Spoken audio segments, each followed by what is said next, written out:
Today I'm with David Meckley, and we're with Dr. Phyllis Edwards, who is the superintendent of the Dothan City Schools. Dr. Edwards, a lot of times I tell people congratulations, I tell you condolences.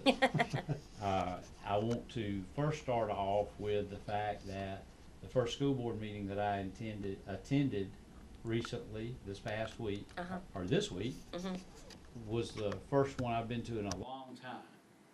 And I have a great respect for what y'all are doing because it was exciting, it was thrilling, and it was thrilling to see that the school board members were not fighting. They were coming together, the students were coming together, and it looked like finally, after decades, things are moving and moving forward. So I appreciate you taking time to talk Thank with you. us. Got some questions that people have asked that we want to Sure. ask you, but I want to first start off for you to kind of give a brief Reader's Digest summary. Where are we headed in the school system? We're headed to be number one in the state, or number one in the nation, or number one in the nation. I really believe that this system is one that certainly was on top at one point, and with the people in the community and the business people that want to be involved, and the students, and I've been working very closely with the principals.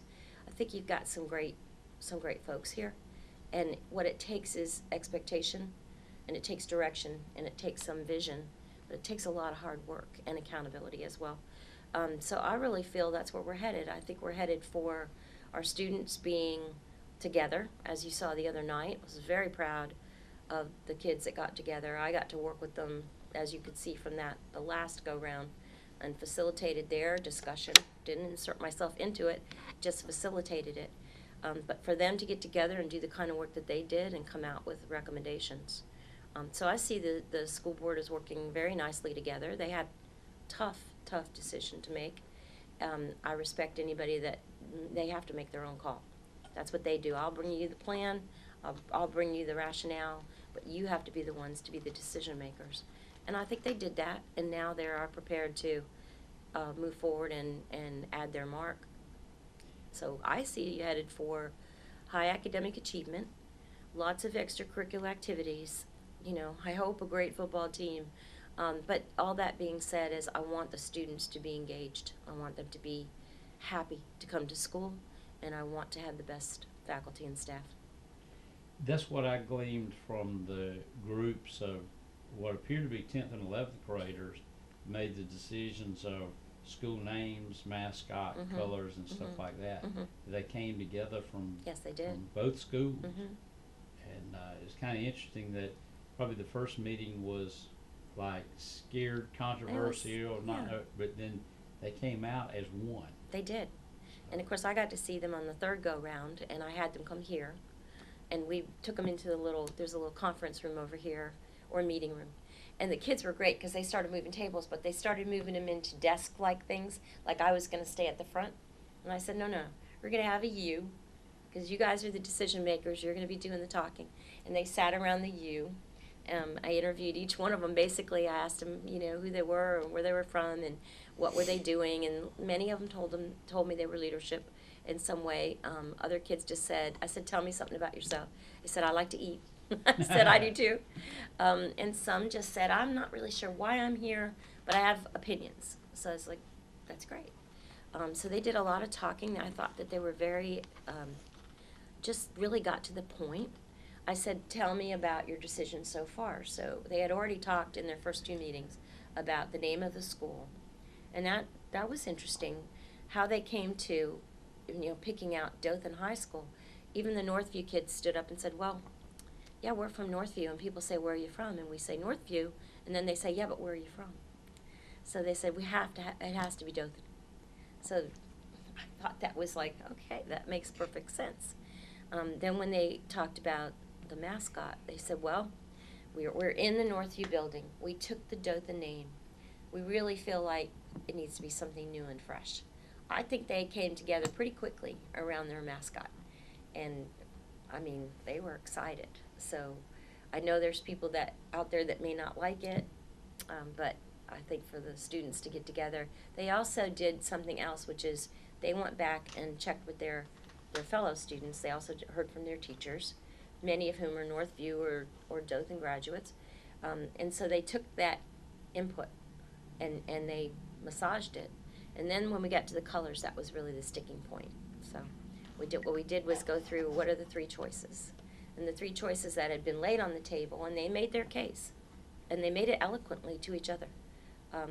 One group of kids just wanted something totally new, completely different, so we put that up there.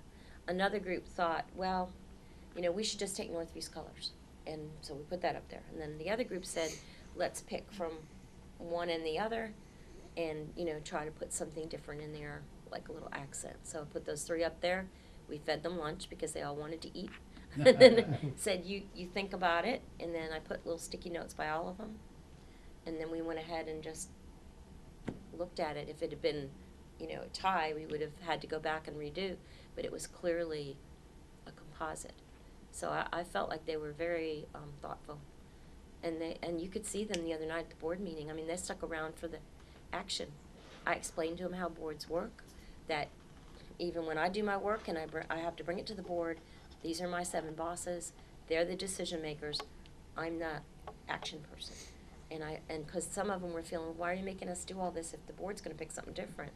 And I said, it's not likely. I think they're going to be thrilled with what you've done, but you need to understand the process. So I need you all to decide who's going to talk, and you need to come with a presentation, which they did a great job. They sure did. So I was pleased, really, really excited. I mean, that was wonderful. All right, we're closing 4 schools. Mm-hmm. Magnet schools. A lot of arguments about the magnet Right, schools. I know.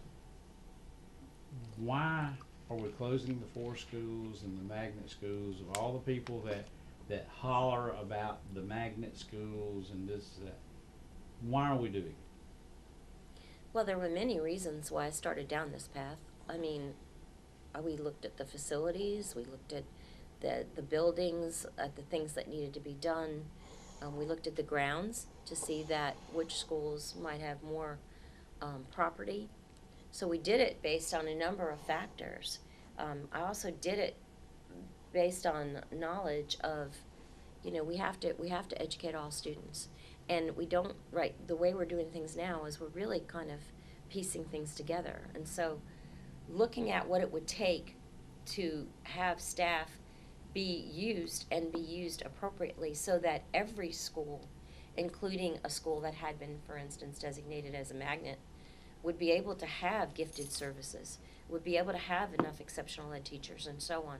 There was no way to take what we had, what was given by the state, and what we're putting in, and stretch it out to the point that has been done here.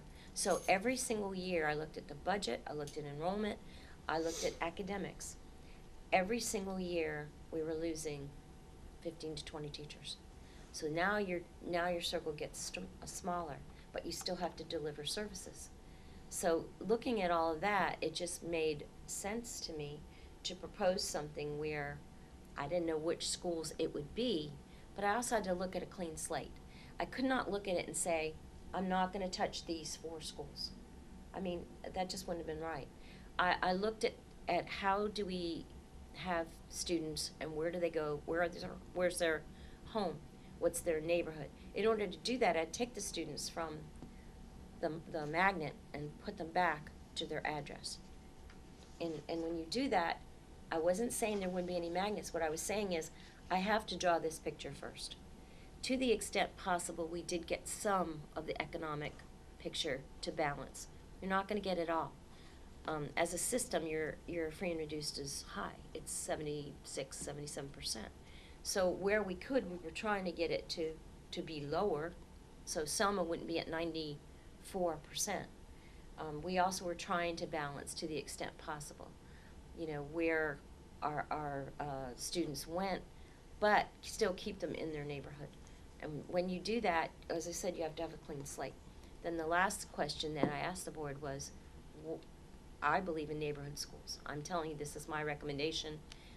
If you redesign, all your children will go to school together, starting at the 7th grade. And there was a method to that, and that was an academic method, as well as an extracurricular method. Right now, you have all these children sitting out there taking buses, doing this and doing that, trying to get to places. you know, at some point, we have to start looking at the finances, we had to look at the enrollment, but we definitely need to look at academics, and in order to get the academics where they need to be, every school has to have a high-level engaging program. So I did not come in here to dismantle or destroy magnet schools. I came in here and I began to look at everything. And then, as I developed the plan, it came more towards neighborhood schools than keeping the magnet schools intact. So once you start moving kids into their neighborhoods, you have a different picture. Our registered voters, and I can say this is not Dr. Edwards, this Sure. is Ricky Stokes saying Fine. this. Our registered voters have said multiple times, Mhm. no more money for schools, no more Mhm. property taxes, we're not gonna give any more money. So you found that you had to Restructure. restructure that more money goes into the classroom to the Mhm. student than going into the other Buildings. things because you're not gonna get any more money That was because part of of it. voters? That was part of it, but I want to be clear that it wasn't just trying to do this financial thing so that we could have more money. You know, that's not the point. I don't want to do anything to disrupt students, but what you had going on was quite a lot of money going for operations.